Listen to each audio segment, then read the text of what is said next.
at this time, you still lived up on 70? Yeah. Okay. That's where we lived, on 70. Did you go to school up there? I went to Ottawa school. Okay, all right. Yeah, went to Ottawa school.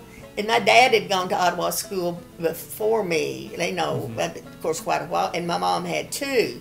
Yeah. And so Ottawa school was one of the first county schools in the county that was built out, in the rural area like that. And there was always usually a teacher. We lived a long way. If you had to walk, like from... I was thinking from 70 to... it's going to be a long walk. Yeah.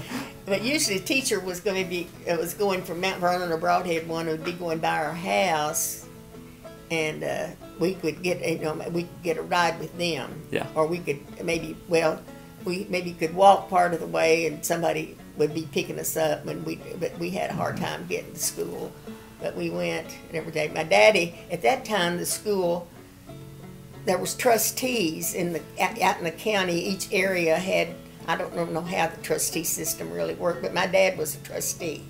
So he was in on hiring the teachers, for one thing. Because I remember he'd give the teacher that took us to school a country ham at Christmas time, for letting us ride to school with him. Yeah, yeah. So Alma and Geraldine and Dorothy. All them went to Ottawa. And that, I think about where they had to walk from, and that, it's a pretty good little walk. But from 70, that's almost double. That would be right. That'd be rough. Now, did they have a car or was it a horse? Well, that was car. It was car. Okay. Yeah. Okay. But now my neighbor lived out the road from us, the Scoggins. Della Scoggins was a teacher, and she taught in Lincoln. I don't know if it's really part of the Lincoln County. The school she taught in was somewhere out on 39, like now. It was called Holden Mill, and she rode a horse from right out the road from us. Where Marshall Scoggins lived, where Kim and them live now. Okay, she rode a horse from there up on 39, and that road, Ottawa Road, well, the road that went 70 was not even gravel, at that time. Yeah. Yeah. Wow. And it would be like in the wintertime, it would be mud holes, and I can remember before I got old enough to go to school, she would take me with her sometimes, and I'd ride the horse behind her. And that was just really But then when I started, when I got out of school, my first teaching was at Ottawa School. Okay. I got to go back to where I had started at. Wow. Which was it? Was it still? But at that time, it had expanded, and they built a new room on, and the school had been fixed up a lot to what it was when I first went. But when I first went, it was a lot of fun. Let me tell you, it was just a good place to go. Even though you had all this, you just about froze to death. Yeah. And in the summer, you burn up. Yeah. Was it? How long was it the school year? Well, it started in July. But then not too long after I started going to school myself, they changed it to maybe starting in August, but they never did start like it. Usually it was tradition, the town schools started after Labor Day at that time, but country schools didn't do that because a lot of the kids, girls and boys, had to miss and help with farm work. Yeah. That's still going on for plenty into August and on. So. Yeah. So they had to help work, and so and attendance wasn't stressed as much as it is that today. Yeah, and things were just understood how it was, and a lot of kids didn't have food to bring lunch to school, and if they lived close enough, they'd go home at lunch. Even after I started teaching. A lot of the kids I had at Ottawa we had a certain time that they went home to eat lunch and then come back. We never lost anybody that way either. They all came back. We had to carry water from the spring. There was a spring on past Ottawa, well, where all of a sudden used to own the land, and there's a pond there now, and I think it's probably a result of the spring where we used to get water for the school. And it was a big deal to get a bucket of water. And it took you, sometimes it took a pretty long time to get. It's like taking a note to the office, you know? Yeah. Yeah. Wow. How many kids whenever you were young, how many went there? I mean, well, there was like 10, 20?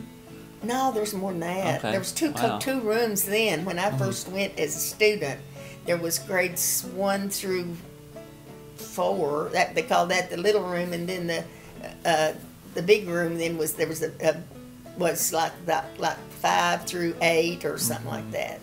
4 through 8. And when did the high school start at Broadhead? I think it was around. There was a high school here, I think, around before 1930. Okay. It was the first high school was up in the area where they called it Stigall Stand, and up in the area where this river that comes down and runs into the Dix River, and it runs in. Where does it run in at? Well, it's just here in Broad. I guess it comes right from Broad. Yeah. Down 1505. It's just branches really, and that's the school was up in that area. And then it was about 1930, I believe, or maybe earlier. I don't know, but I've got pictures of like my Uncle Albert when he went to high school, and he would have graduated. He would have graduated like in the early 30s, and there was a school here in town now on the same spot where it is now. Wow.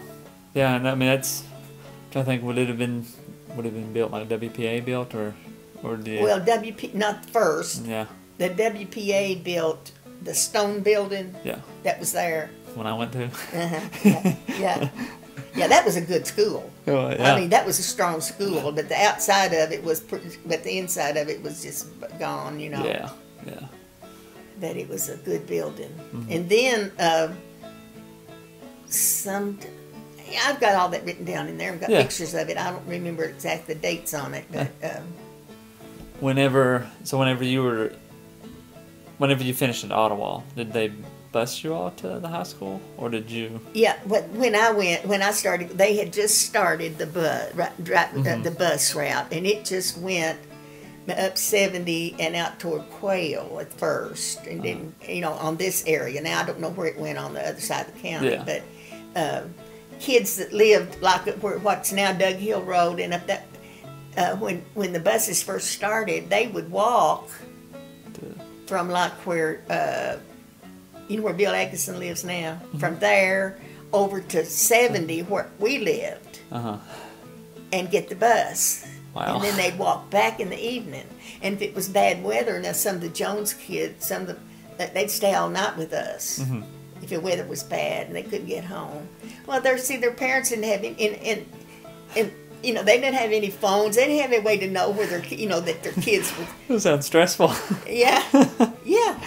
Oh gosh, that is different. I mean, well, my grandma and them, they've talked about walking to Ottawa. If the river, if it was a big rain, the river. Yeah. They talk, or not river, it's creeks and stuff. But they said they would have these little logs that was pushed over to walk across the creek and stuff. But if it was a bad water or bad storm and stuff, and they were all washed out, they're like, we can't get to school, and they would just walk back home.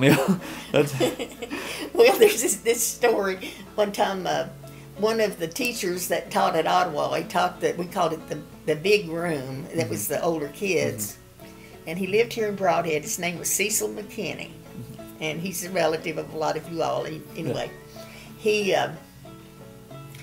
Of course, he was Patsy's. He was their uncle. He was Patsy and Charlie and them. He was their uncle. Okay, and he taught Ottawa, and we rode with, we were going to ride with him.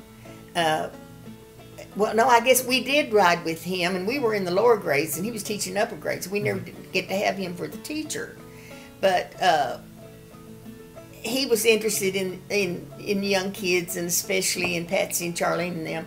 And so he took Patsy and me to school with him before we got old enough to go. He'd bring Patsy from Broadhead, and they'd stop and get me. And we'd go and spend the day just up fooling around at the school in his classroom, and him had upper grades. And but anyway, this one day we were coming home, and he had this. It was a Ford that had a rumble seat.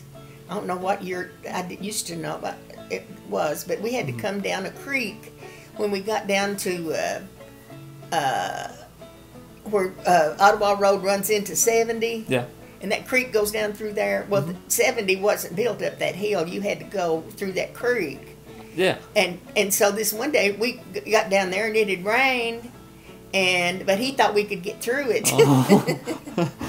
But he pulled over in that creek, and the car drowned out, and here we are, water coming up in the car. We're sitting in the car, and me and Patsy, we let out one girl there that lived right there, and he carried us out, put us over on the side, and I don't know, some guys came and helped him, his water went down and got his car out. Oh, it was scary. Yeah. It made me scared of water almost about the rest of my life, Well, that'd be a pretty intense situation. And you're like 5 years old, and you're pulling a creek, and water comes up in your car, you're in trouble. Oh.